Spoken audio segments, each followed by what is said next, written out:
I fucking love it. There we go. All right.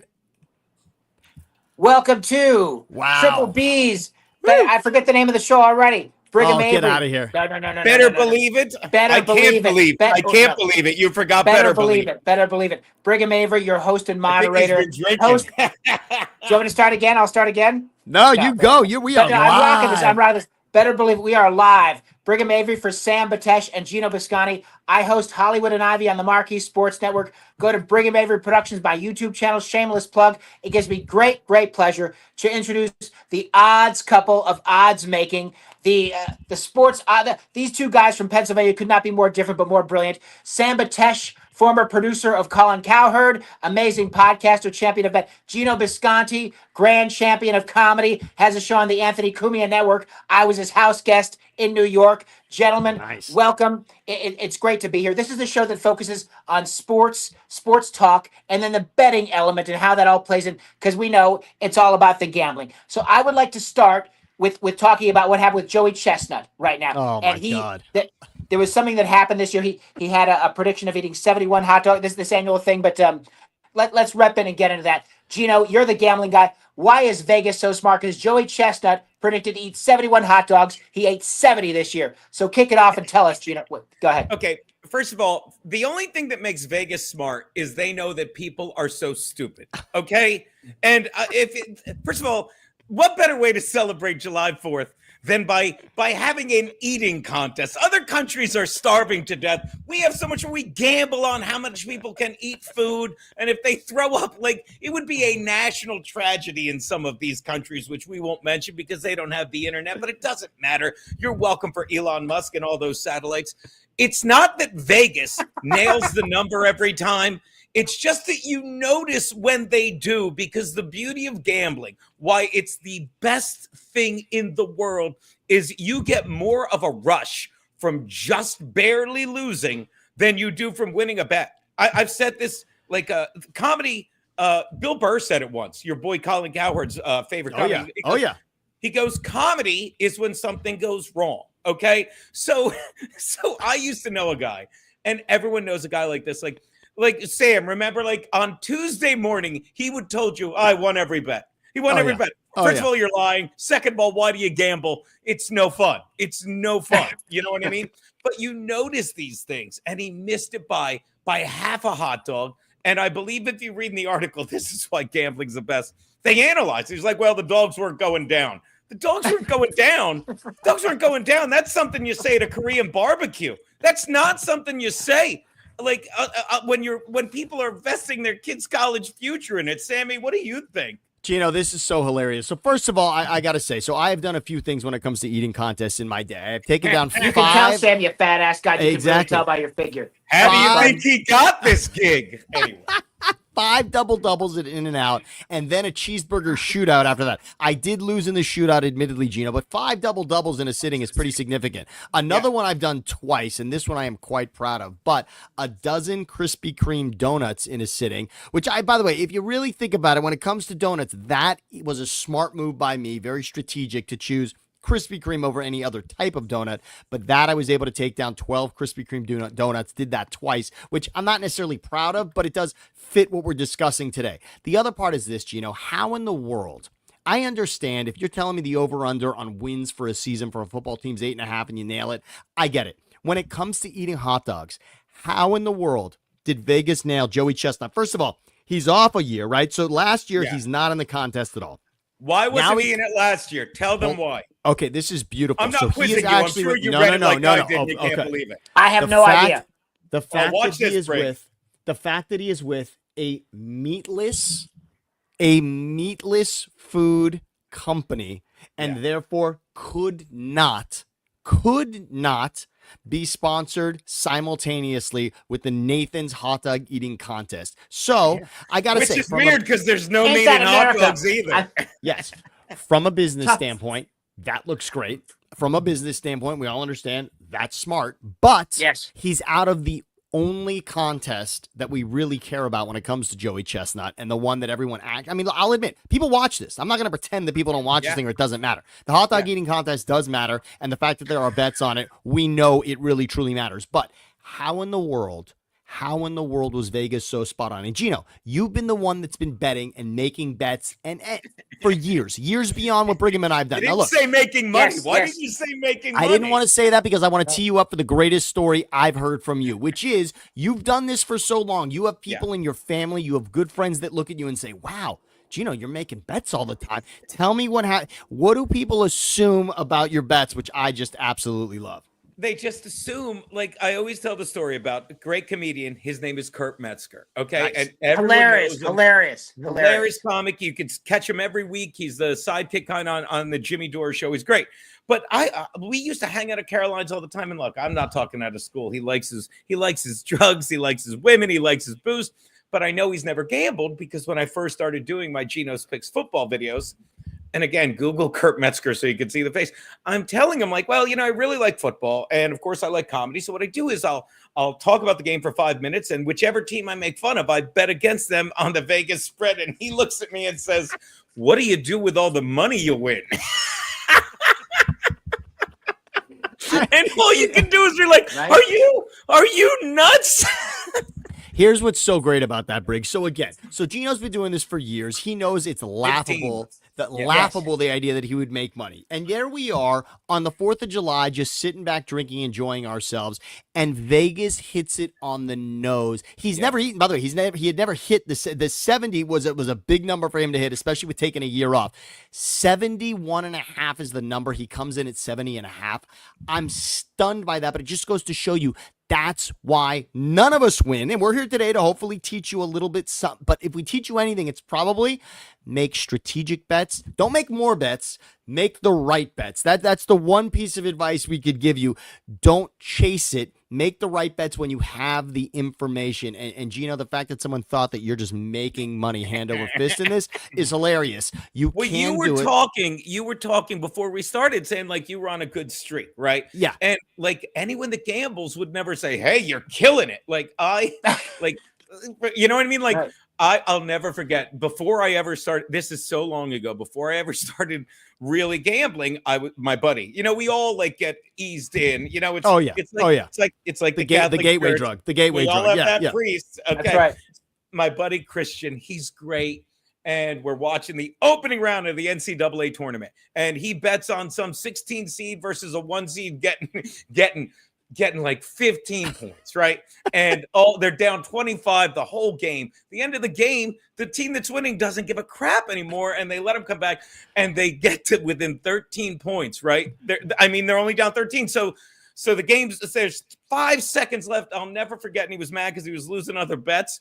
And there's 3 seconds left, and some kid, the 10th man from the team that's winning, the number 1 team, comes in, and I look at my buddy Christian, and I go, at least you covered this bet. And he looks at me, and as I said it, you can't make this up, the kid throws up a shot from half court, and he's not even looking at it because he knows he's looking at me like this.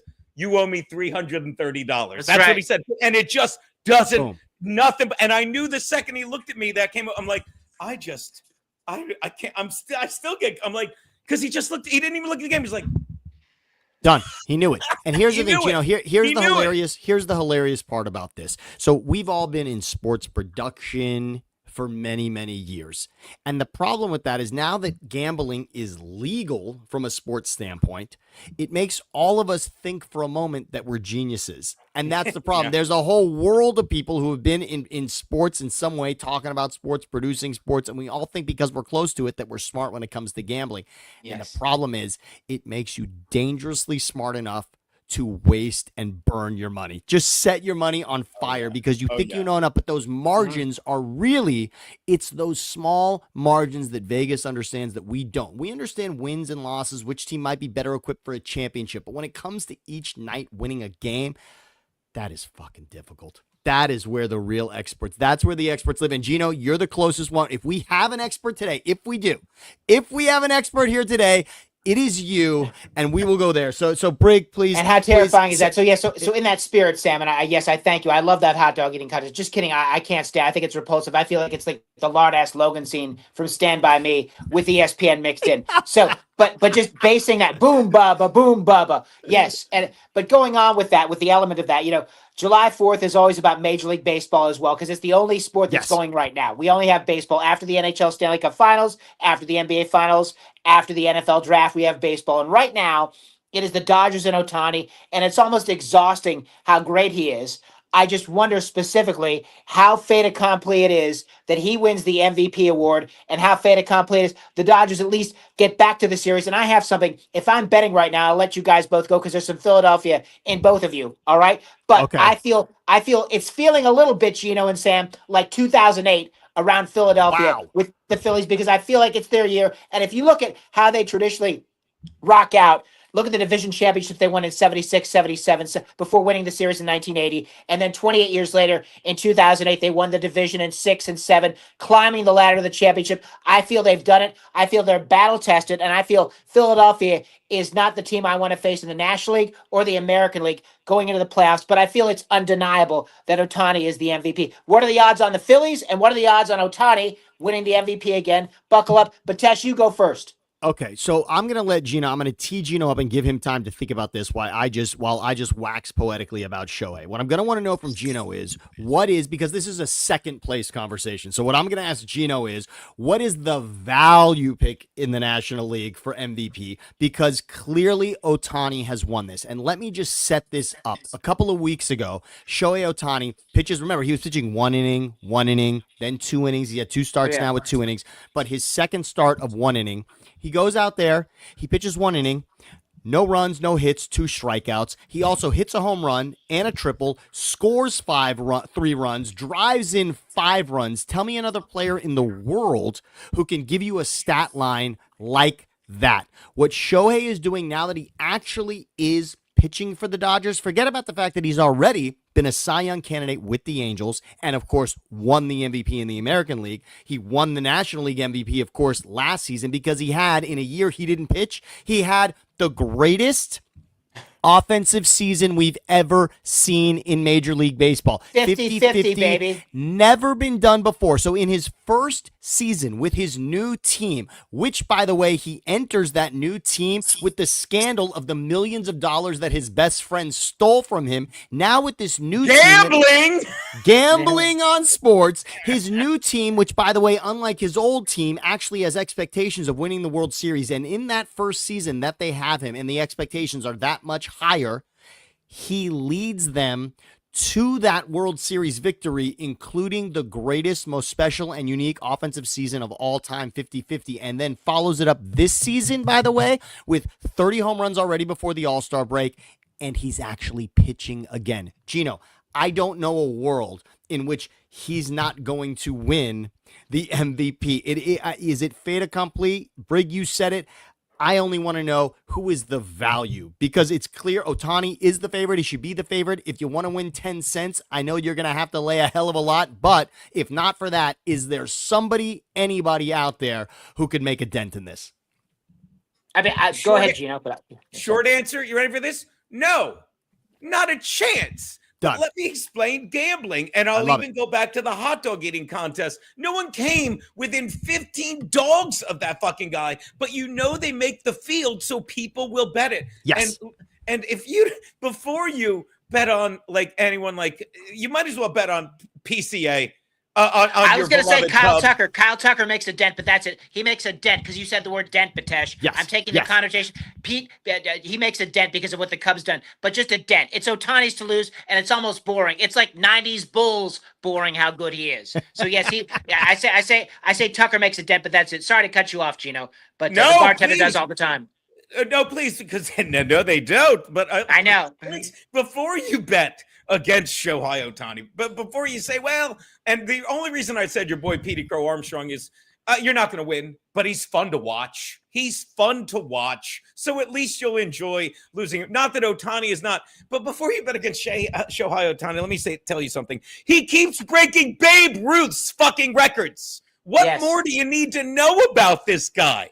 He's so good. He's so fun to watch. He's so good for baseball. And the only reason you might have a problem with him is because LA is the new Yankees. They keep winning. And they'll be like, oh, we signed Shohei Ohtani. You could have bought the space shuttle. Quit bragging. And Sam, I don't got to tell you, we got some money in Philly. You know, we throw that money around. And the reason I like Philly this year is because I'm going to tell you that I don't know if you saw Sunday's game, but Zach Wheeler, thank you, Mets. I was going to say, dude.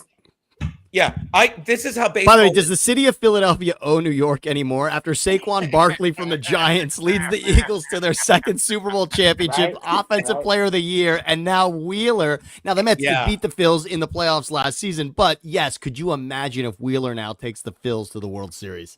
He looked Again, he did something Sunday that I haven't seen in ages, and you know what it was? He threw a complete game. They're unheard of. Does not happen.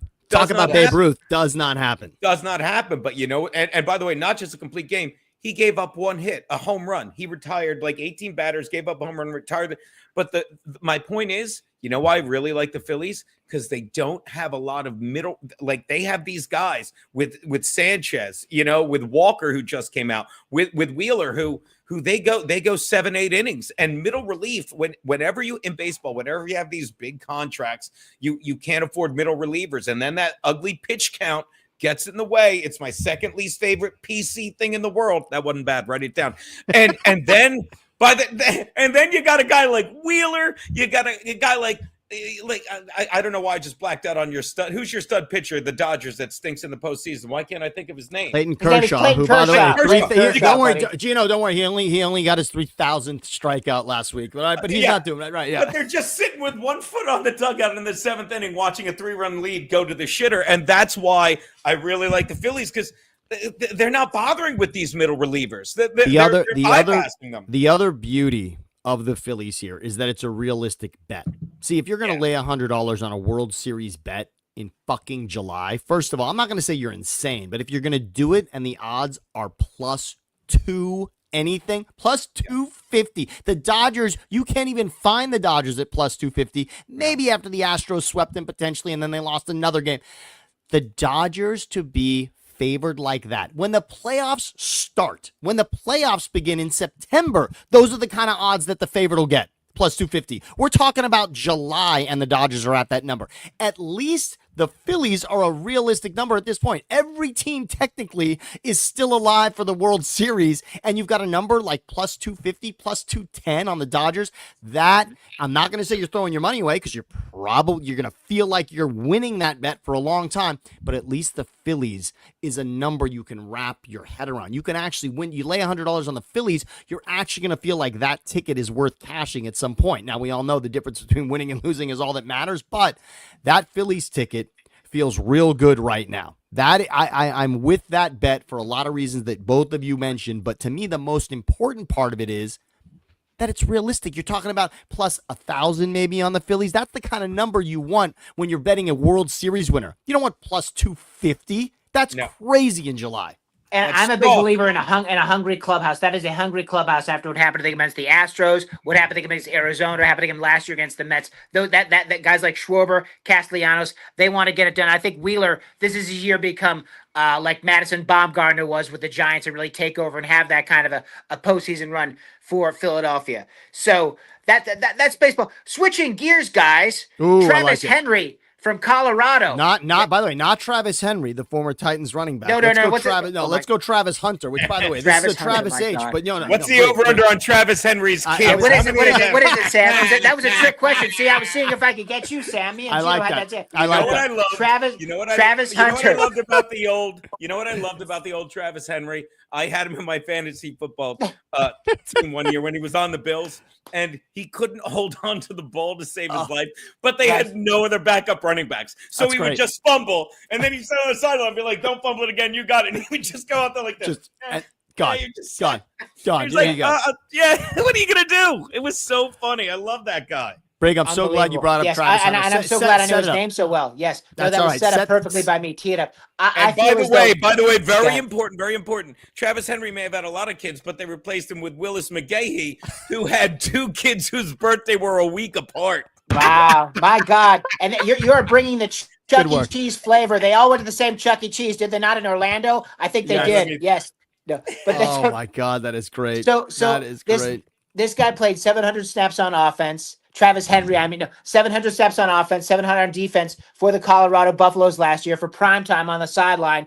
Now he's entering Jacksonville. I feel the fact that he's going to Jacksonville, which has really fallen off after that big playoff victory a couple of years ago. They had that big comeback with Trevor Lawrence, and it looked like they were climbing the ladder. Then they have that.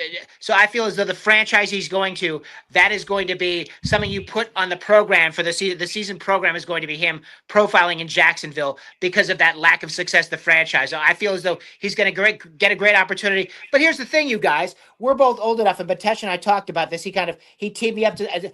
It's not like we haven't seen this before, and who we've seen done it was Deion Sanders and Bo Jackson at the highest possible level in so many different ways. And so I think he can do it, but it's not like it's no big thing, but we've seen it before. And I feel as though this could be kind of the only thing in town, the only thing to watch Jacksonville for, other than maybe Trevor Lawrence coming back, So I feel it's the perfect situation, but isn't that sexy? To me, not really. Geno, go ahead. Yeah, Okay, Geno, I'd love to hear you on this. Obviously, this is not going to happen. The reason you do this is because you're the Jaguars, okay, and you need to sell tickets, okay. Secondly, I will give, even though I don't like him, Travis Kelce said it perfectly. It's like all you have to do when he's on defense is run up and down the field and tire him out, and he's going to be on defense a lot. Do you want to know why? Because Lawrence and ATN Jr. look like they did back in college, like college players. Their offense is terrible. And he's going to be on defense. He's going to be like, all right, throw me the ball. And the first time Trevor Lawrence with his beautiful hair overthrows him, he's going to say, what the fuck am I doing?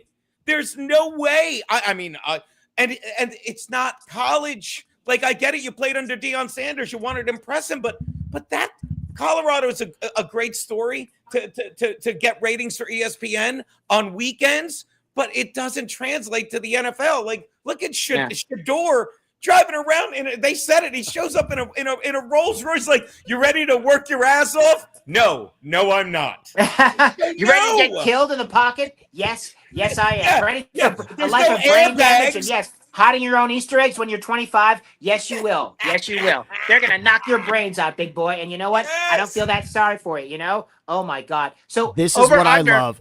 Right. Over under, This is Sam, what I love. on Hunter being the offensive rookie of the year for the Jets. Okay. Over under. Okay. What are the odds? All right. Wait, what do you love? I want to know what Sammy loves. What I love about Travis Hunter is his desire to do this specific thing, to go to meetings all week for the offensive side of the ball and the defensive side of the ball and actually play an entire game at both of those positions, which we haven't seen. Is his desire to do that, or to be, I'm going to be like Coach Sanders and play both ways, and it's not going to work? But here's the difference. It did not happen. It did not happen for Deion over the course of an entire season. It did not happen for Charles Woodson, who won a Heisman largely on the back of the fact that he could do that. Peyton Manning. Yes, but think about this, Geno. Charles Woodson chose defense. Deion Sanders chose defense. That's what led to Hall of Fame careers for the two of them, not truly doing both. Travis Hunter will likely have to choose both, but the fact that he's going into this saying, no, I want to do what I did at Colorado here in Jacksonville, I love that as an experiment, and I love to see it. I also want to tip the cap to Brig for mentioning, we just were talking about Shohei Ohtani.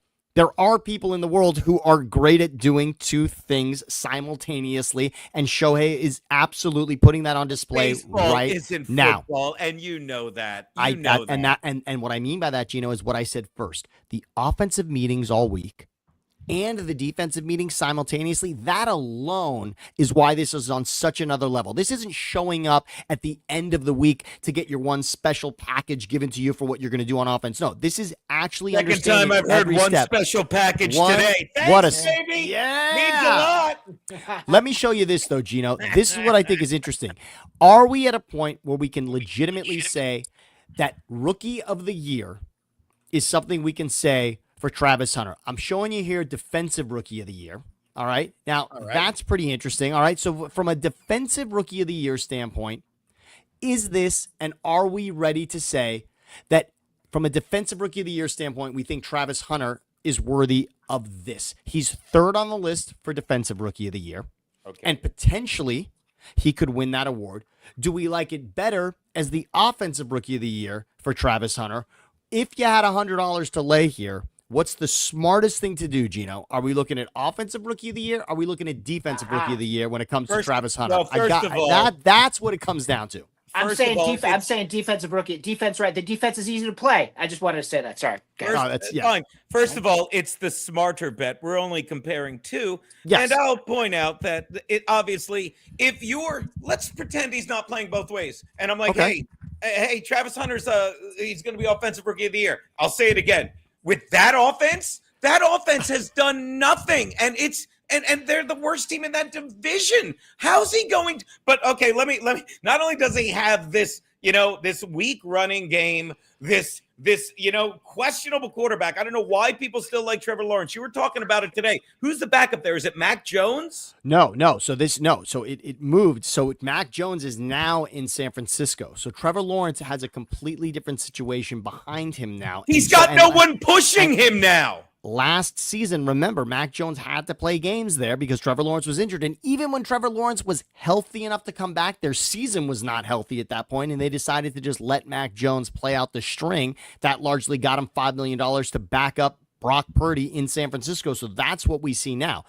The Jags offense was awful last season. Yes, but could Travis Hunter, see, this is the opportunity is there, Geno, though, for him to infuse life and therefore be considered the offensive rookie of the year, because now if the Jags return to form in some way, it's largely on the back. That's funnier than anything I said. Do it again. Here's the bet, okay? Obviously, if I said, not only does he have Trevor Lawrence thrown to him with nobody even pushing Trevor Lawrence at the backup QB spot anymore. Right. No one. So nothing to motivate him. But we're going to have him run up and down the field on defense to tire him out. You're out of your mind. But this is the smart bet. Whoever is up for offensive rookie of the year behind him, that's where my money goes. I'm not putting money on Travis Hunter on either side of the ball. This is a disastrous situation. This is a kid that, again, there's something to be said about going from college football to pro football. And I know we all know this. I won't waste your time. But he went from playing, and by the way, he was not playing for Alabama. He was playing for Colorado. Yes. Stop it. Yes. This guy. And let's not miss the biggest difference is the schedule you're playing in the SEC as opposed to Colorado play. That's really and the speed is what you alluded to a second ago. You can't recreate that speed, Keanu Reeves and Sandra Bullock, in the NFL. You really can't. So in essence, 1994 is when that came out. Here's the deal. That has to be that. Those are the biggest elements. So I feel as though this kid comes in, has a little flash. But what's really happened to Trevor Lawrence, you guys, is the NFL film rats have watched and exposed him. And once they do that, it is hard to come back. So I don't think anything's happening positive in Jacksonville anytime soon. I think they are long gone. I think they've crossed the threshold of decency and going into football hell. And I think just to let everyone know, Geno, it's Nick Mullins who really made a name a little bit for himself with the Niners. I love that singer. Right. Nick Mullins he won his who is now. Start. You ready for this? I can find you a clip of Geno's picks when Mullins started for the Niners against the Raiders and got the win. You ready for this? It was picks with 6. My kitten made the pick. I'll find it. I'll send it to you for next week's show. Oh my God, 6. Damn. Nick Mullins is backing up the mullet, Trevor Lawrence. So Nick Mullins is backing up the mullet in Jacksonville, and that's all we got there. So yes, all right. Right. Very good for Travis Hunter and Travis Henry and Travis Kelce. What's the over-under? Yes. And look, I go Cam Ward. Ward. Like, this is a team that revamped their offensive line. I was watching it on some podcast today, talking about it, thinking out loud. That's a great podcast, Sammy. I do listen. It's quality. Like, they revamped the offensive line. Will Levis says his name wrong, and he no longer wears the pants on that team. And trust me, Levis is going to be chomping at the bit. Unlike the team we just talked about, the Jaguars. You understand? God bless Cam Ward. This is a kid that's going to be looking over his shoulder at Levis like, give me a shot. You know, I can do this. And you got to believe in Cam Ward. And this is another fun part about betting. You bet on people you like. You bet on people that you want to root for. And Cam Ward, did you hear what Cam Ward did? Did you hear what Cam Ward did in college, guys? Did you hear what he did? Nothing. He's a good kid. He shows up. He wants a win. So you put your money on Cam Ward for Offensive Rookie of the Year. Rack me, motherfuckers. I like it. Rack him. Geno, I love it. I love that. There you go, Keeping Geno. it in And the with world my of pigskin. Yep. yes, Rack let's him. go. I was going to say Yes. my 100. I might put 50 on offensive rookie of the year, 50 on defensive rookie of the year on Travis, and see what happens. Oh, it's always good to hedge your bets like that. That always wins. Let me tell you guys a smart bet. If you were thinking, if you don't have 50 put on each, do a 4-way parlay. By the way, I don't even call them legs in a parlay. You know what I call them? No. And this is another thing. Like I never will put any of these betting apps on my phone. And I don't mean that in a I'm better than it kind of way. I mean, I'm a garbage person, and it'd be like Candy Crush, $1 here, $1 there. And how many times do you have friends who do this? My buddy Steve Conti, you know him, Brig. He was a producer. Lovely man. Yes. He loves betting $1. And he doesn't, it's not even, I don't call it an 8-leg parlay. I call it a 7-and parlay. He's like, well, I bet that that Cam Ward would throw 3 touchdowns and he'd have less than 2 interceptions and it's always 7 green lights and 1 red light. And they know, and don't get me wrong, it's fun, but you're betting $1 here, $1 there. And let me tell you, that's why I use old school bookies, so I can put 50 on offensive, 50 on defensive, and lose $120. Excuse me, $110 because I'm a dummy. Keeping it in the NFL, boys. There are 5 teams. Yes, I love the way you bet, Biscotti. It's beautiful. Totally. So breaking it down. Yes. There are 5 teams we talked about. Keeping it in the world of the pigskin. 5 NFL teams that have not made the playoffs in quite a while, including my Chicago Bears. I'm going to profile and break some down as far as who do we like to come out and make the playoffs this year. We know the Bears got Ben Johnson of Detroit, the hottest coach possibly out there. Kind of comparison to in 2014 when the Cubs went and got Joe Bad from Tampa and went on to win the World Series 2 years later. I feel another compelling narrative is how the Bears drafted and what they collected and just how they put that team together around Caleb Williams. We shall see. Another story and a team I'm very excited about is Carolina. I think their quarterback, they let him come out and get his ass beat last year and kind of evolve and develop. I think they have a lot of room to grow. That division, that south of the NFC, is always a crapshoot. So I like Carolina going forward as an opportune team to make the playoffs. I think the Jets are kind of a mishmash, interesting story with Justin Fields involved in there. Aaron Rodgers going in there and turning that thing into your thing broke up. It sounded like you said mishmash instead of shit show.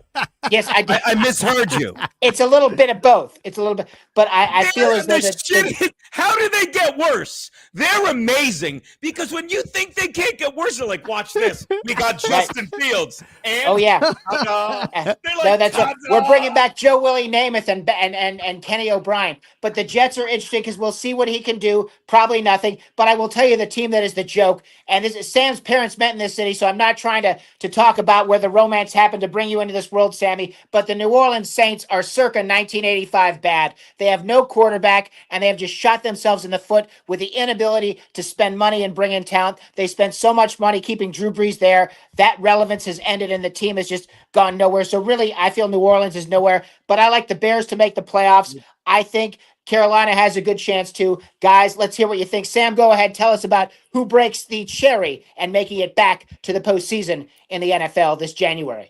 Well, you said the Saints have been shooting themselves in the foot, even though Plaxico Burress is not one of their receivers. They are hoping that Chris Olave. They are hoping that Chris Olave makes a complete comeback. I just want to say one thing about the Saints. What we should be excited about the Saints for is only one thing, really. Kellen Moore. The last time we saw him, he's obviously celebrating on the sidelines with the Eagles, a Super Bowl championship in which his offense was historic throughout the season with what Saquon Barkley did, but leading this team with significantly less weapons than he had in Philadelphia, that will be a severe challenge. The most impressive thing about what we have on the screen right now is Geno and I are reading this break.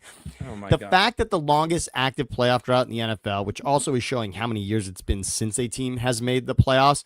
Here's what's amazing about this. The Saints, you said, are embarrassing. It's been 4 seasons since they've been there. Okay, interesting. The Colts, it's been 4 seasons. Oh, wow, the Falcons haven't been there in 7 seasons. That sounds terrible. The Jets have not been to the NFL playoffs in 14 seasons. It's also the longest active playoff drought across the NFL, the NBA, Major League Baseball, and the NHL. If you're a Jets fan, I don't know what to tell you. I don't know what to say, considering every conversation starts and ends with what you did in the postseason, and the Jets can't even enter that conversation for a decade and a half. I want to vomit in my mouth for anyone that really is a Jets and fan. I'm a Chargers You know what fan, it is? and It's I'm that laughing. back Yeah. page jinx, boys. The back page jinx. When they beat the Patriots in New England, remember that? When they went in and beat them? Yes. When they had the franchise, and then they showed the Jets, the back Can't page wait. was green. Can't Was wait. green. Yep. Gotham Yep. green. Bart Scott. Yes. Bart Since Scott, then, can't wait. they ain't done a damn thing. And Buddy Ryan's chubby kid was in there making it happen, right? Rex. Yes. Waffle House Rex leading the charge. He was impressive, but nothing since then. That's when the second play, Tom Brady threw an interception against the Jets, and I knew that. But they went in New England, they won, and then they couldn't beat Indianapolis. But that's that was that back page jinx. I swear, like the Madden jinx, the back page jinx for the Jets is what did them in 2009. Unreal, isn't it? And But I that have to stupid know- Kelly Green. I love that. I love that, Brig. I have to know from Geno, though. We're talking about the Jets, the Falcons, the Panthers, the Bears, the Colts, and the Saints. One of these, now, first of all, my buddy Andrew Siciliano always likes to tell me this. Every season for the last 35 years, there have been at least 4 teams that missed the playoffs the previous season that make it the following season.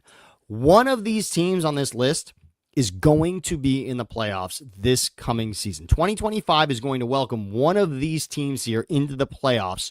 You can almost, quote, bet on it. But really, truly, Geno, if you had to lay any cash down on one of these teams, is there one that looks poised to be a playoff team? Jets, Falcons, Panthers, Bears, Colts, Saints heading into 2025. You know my feelings on the Jets. I can't believe Done. they have fields. Done. I Done. saw the quarterback room is an absolute disaster. The Carolina Panthers, Bryce Harper, sorry, Philly guy. That's Bryce all right. Young, We still have that money laid on the Phillies, so we're good there. Yeah. We're good there. Yeah. Bryce Young, it's a coin toss with him. Okay. And if he goes and if he goes down or he goes south, and they go to Andy Dalton, the red rifle, then fans better get themselves a real rifle and end it because it's over. Okay, I hate to tell you, Brig, the Bears, I still can't get past whatever your boy Caleb did Thanksgiving Day. I still don't. Oh my God.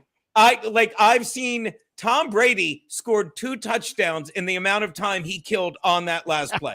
Okay, I'm not sold on It's the Bears. not his fault. It's not his fault. That was Eberflus. That was Eberflus, and he's gone now. And let me tell you something about the Saints, okay? Their head coach, as a Charger fan, a long-suffering Charger fan, okay? Kellen Moore, who he won a Super Bowl with the Eagles. You know what Kellen Moore did? You know what Kellen Moore did to win a Super Bowl? He did what NFL wives do every Sunday. He stayed out of the way. Do you understand? And then he goes, as God is my witness. Then he goes to New Orleans, and who's the defensive coordinator? Shut the hell up, I'll tell you, because I told you all last year, your beloved Niners, Sammy Betesh, I said at the beginning of the season, they took I can't even say his name. I'm in a battered Brandon. Brandon. Say it for me. Brandon Staley became an Brandon assistant Staley. head coach, which is where you hide untalented people. Can you name the last assistant head coach? It was, you know what it was? And I love him, former Charger, Eric Sleeping with Bieniemy, who sat there and held a clipboard for Andy Reid. And they're like, oh, why didn't he get a job? They're like, okay. And finally, they send him to D.C. on the Redskins, nay, the football team, nay, the Commanders. And where is he a year later? The UCLA assistant head coach. And when Brandon Staley went to your Niners, I said, you can check it. The day it happened, as God is my witness, it's on in hot water. I said, he's going to ruin that team. And they're like, well, you know, they had injuries to McCaffrey and Debo, the other guy, went down. Yeah, but it's weird because their defense went from top 5 to bottom 5. So if you think I'm putting my money on the Saints, you can go to hell. The only logical choice, thanks for getting that. The only logical choice, and he'd be a great backup to Lamar Jackson. I heard it on a podcast. You got to go with the Colts and Anthony Richardson. That's where your money goes. That's the smart. The smart money. Now, if you don't mind, I'm going to have another drink before noon. All Geno, right. please do. I love it. Please do, Geno. I'm so glad you said it. I was going in that direction, Indianapolis. Geno is, again, the, quote, expert that we have here. Indy, I'm just waiting for that moment when Anthony Richardson figures it out, and I hope Shane Steichen is the guy that can do it. We will give them another season with Daniel Jones sniffing behind him and waiting to be the guy. A lot of us think that Daniel Jones is going to start week 1. If that's the case, Indy is in trouble. Anthony Richardson needs to take this as the sign that he's got to get his shit together. He must win this job, win that team over, win the coaching staff over all over again, take the pieces around him on that offense, including a top 5 running back in this league, Jonathan Taylor, turn it into a playoff and that appearance. division, and Sam, the division they're in, that's a right to be picked division they're in. When you talked about Jacksonville, I've got to ask you an important question, Sam. And Brig, of course. Yes. You said it. Every time someone says Jonathan Taylor, I'm like, how are they not? Like, a Charger fan, we have a guy by the name of Justin Herbert, who's a great quarterback, but we are I'm so excited about this running back kid we got. I should remember his name. It's some weird, but he's NC. He's like an Austin Eckler I love the kid. And you got a guy like all you're asking Herbert to do is throw when he needs to. And the sooner they get rid of Quentin Johnson, I want to make this about my Bolts. Explain to me why Anthony Richardson, because he wants to run. I don't get how they don't just get a little bat, hit him in the back of the head and be like, hand it to him and make the easy pass. That's all they need to do. I feel that's what's going to happen. And by the way, Geno, you're thinking about Omarion Hampton, who everyone is very excited about for the Chargers running the ball. Yes, absolutely. Hampton is going to. In fact, he's on that list of Offensive Rookie of the Year also, and not bad to take a flyer on that. Running back is a great choice when it comes to position for that award. Especially on the Bolts. Especially on the exactly. Bolts. Yes. And he's a bell cow.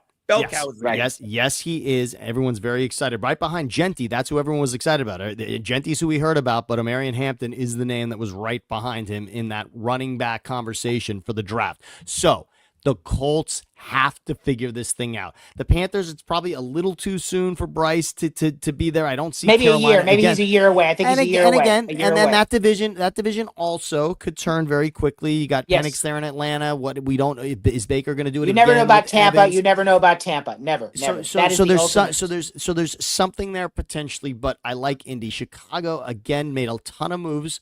Chicago, we got to say the offseason for them looks great, but none of us believe right now. I just don't know. Caleb, especially in that division. The problem is that division, Detroit and Green Bay, and then, of course, Minnesota. What are they going to be with JJ? But I'm with you. I'm going Indy on that one. Brig, what do we got next? Yeah. So we just finished. You know what I heard? You know what I heard about Caleb? I just want to throw this in because it really resonated with me. I was watching your boy Colin. He had the PFP guy on. Caleb, I hate to tell you, Brig, and I'd love your thoughts on this. He took a lot of sacks that were his fault. And that is so You're bad. Not wrong. You're not wrong. You're not wrong. I'm not right either. The kid from the PFC. But when you do that, it demoralizes your offensive line. It frustrates your receivers. It's terrible. Sorry. So yes, you're not wrong. But here's the thing: he made up for that with a lot of moves he did make and a lot of passes he did complete. So there's a balance there. I saw that with their 4 wins. I saw that. Yes. I'm the 5th one against Green Bay to finish the season strong. Am I this stupid as a Chargers fan? Am I? Here's the deal. Here's the Marty Schottenheimer Jr. Listen, here's the deal. You don't ever say that name again. He went 14-2. Who hired him after that? I don't care. Stan Humphries hired him. Right. Ross Boss Jr. Here's the deal. I think he's going to come up. You love the alcohol. I'm biased. We shall see. What? I was talking about. We shall see about Caleb this year. We'll see. He balances it out. 4th of July just came and went, guys. And with that, there's always fireworks. And I'll tell you what, I have never wanted to light fireworks off. I enjoy watching them. I enjoy people, maybe getting hit by one, friends when I was 14, but I've never wanted to touch one.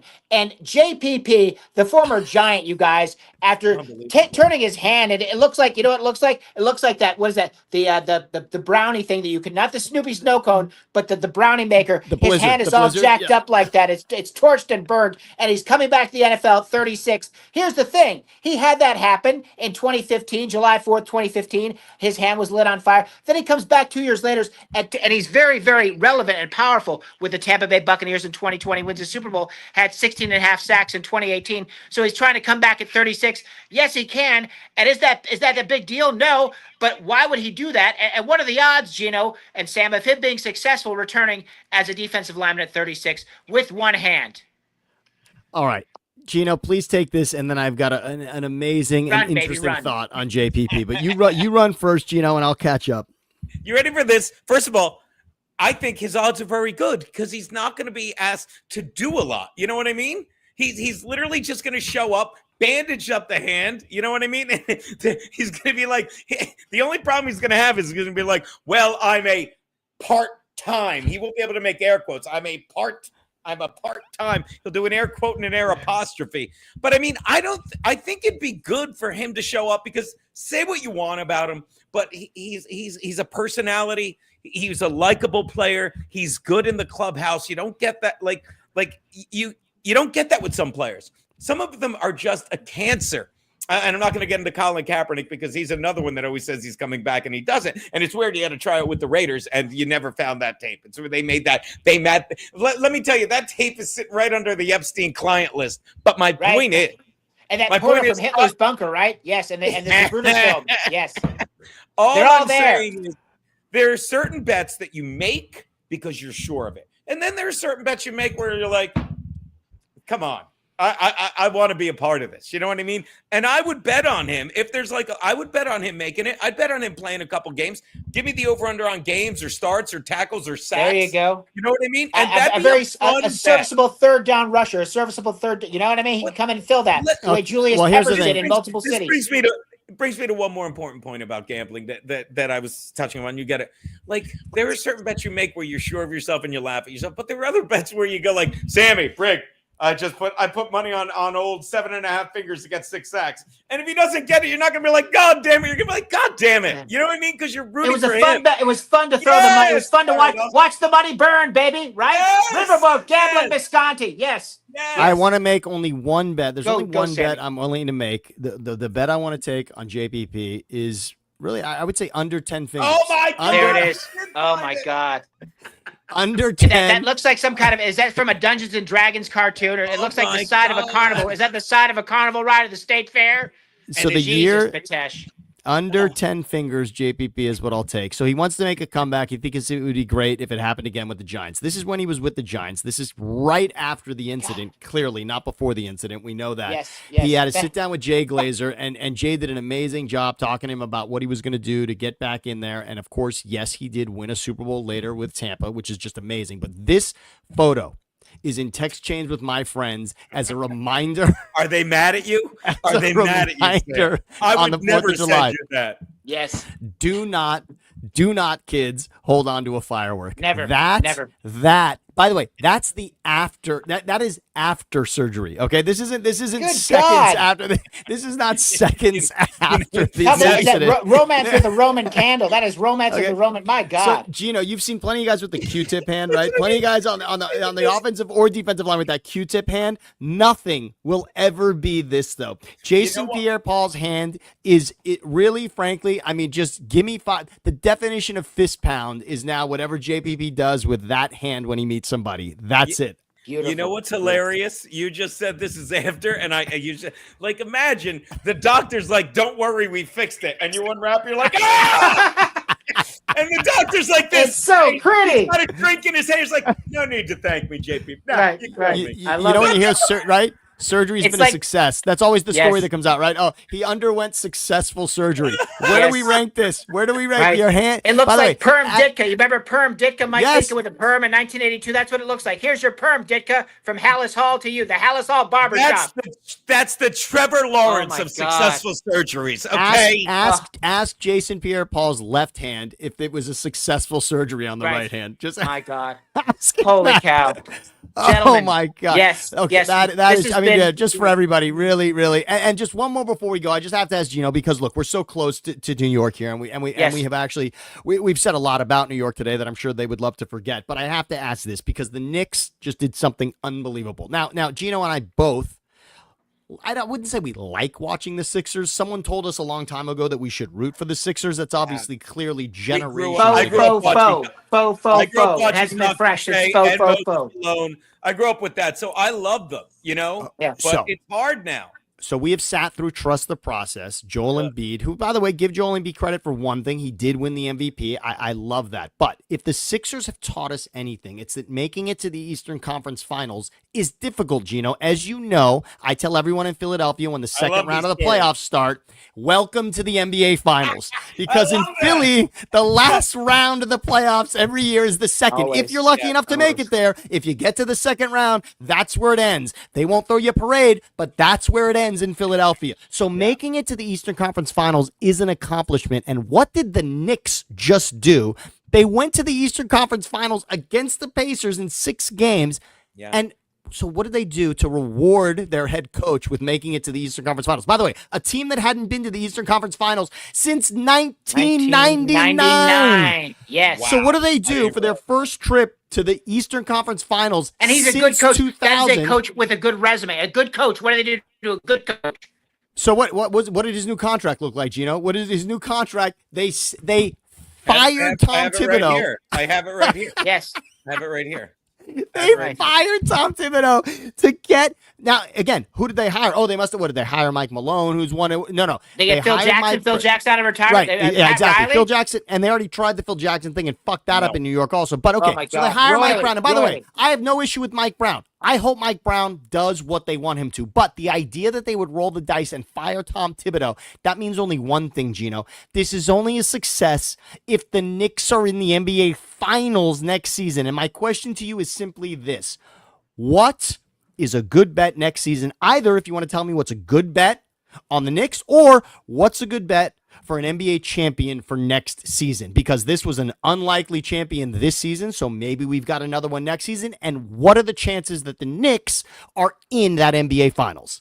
Okay, I'm going to start with the chances the Knicks are in the NBA Finals. Wait, I've got it written right here. Oh, it's on that contract. Because, and watch this, I'll tie this into, in a way, Brandon Staley, because when the Chargers played the Raiders and Rick Bisaccia, after that Gruden stuff, got them basically to what was a playoff game, Week 17, and Brandon Staley went tits up, and Bisaccia won. I don't care. And they fired him. They fired him to bring in that idiot from the guy that ruined Kiffin, who I have no problem with on Tennessee and stuff, and Ole Miss, but you lose the locker room. And to fire Thibodeau, because half the players like, he works us too hard. You're in the Eastern Conference Finals. All right. Well, those guys are like, see, we got what we want. So they're not going to play hard. And the guys, this is the Raider thing. It's like, the guy's like, he got us here. And this is the reward we get. Why am I playing for this team? There's no way. I don't know what the line is, but there's no way I would say this is a good bet when you've destroyed the locker room. Change doesn't come from the head coach in the NBA. It comes from the front office. Like you saw it with Riley when he was head coach in front office with the Heat. Yes. And you saw it in New York when you just said it. He's like, oh, I'll coach it. Phil, it's like, I'll coach the team. I'll take all your money. He didn't give a shit. And they went tits up. So you're not betting on them. You know what I mean? This is like, it's easy money again. Like I'm going with the I don't even know, like the Thunder again. Like I like the Thunder. They have so much. I think Pacers aren't called back. Halliburton's out for Boston's the year. good. Halliburton's done. Yes. That's what's interesting, Geno. I thought maybe is there a path for the Knicks now? Because again, the path for the Knicks was through the fact that Jason Tatum wasn't healthy. Now you got Halliburton's not healthy, so maybe there's a shot. But here's what you said. You nailed it. The Knicks players were upset because Thibodeau worked them too hard. He made us work an extra month. We're not used to playing this. We're not used to playing an extra month. I didn't even think of it that way. He made us play. It's the middle of June. He made us play 15 extra games. We're not used to that. First round, maybe. What is this second and third round? It's ridiculous. Unbelievable. Right. Oh, God. I had to get that off my chest. I'm so glad you were here to back me up, Geno. Brig, amazing job. The triple Bs, Betesh, Brig, and Bisconti. I mean, that was beautiful. You better believe it. That's for sure. Brig, take us away here. That is amazing. Is Brig? Look at that. Brig is just frozen in time. Brig is frozen in time. He's so excited by what we did. Brig, there's not a better goodbye. We will save this for all time. This is funnier than anything I've said. This is No, let's wait for him. Here we go. Like, what's hilarious right now? He's losing his mind. He's like, come on. Look, nothing better than this, Geno. If we were to have a mediator, this is if I could choose a mediator in the world, it would be exactly this. Just what is it about him? I love this guy. He's insane. I love him. Geno, we will do this again. I love it for the triple Bs. This has been amazing. Better believe it. This is where you learn how to bet. Not necessarily how to make money, but how to bet. This is how you learn how to talk about betting. How to enjoy it. And this is how to enjoy betting. Exactly. Don't bet too much. Bet what you've got and make strategic bets. Don't chase old bets. That's it. Exactly, right? Oh, my God. Oh, my God. Geno, I love you. That was beautiful.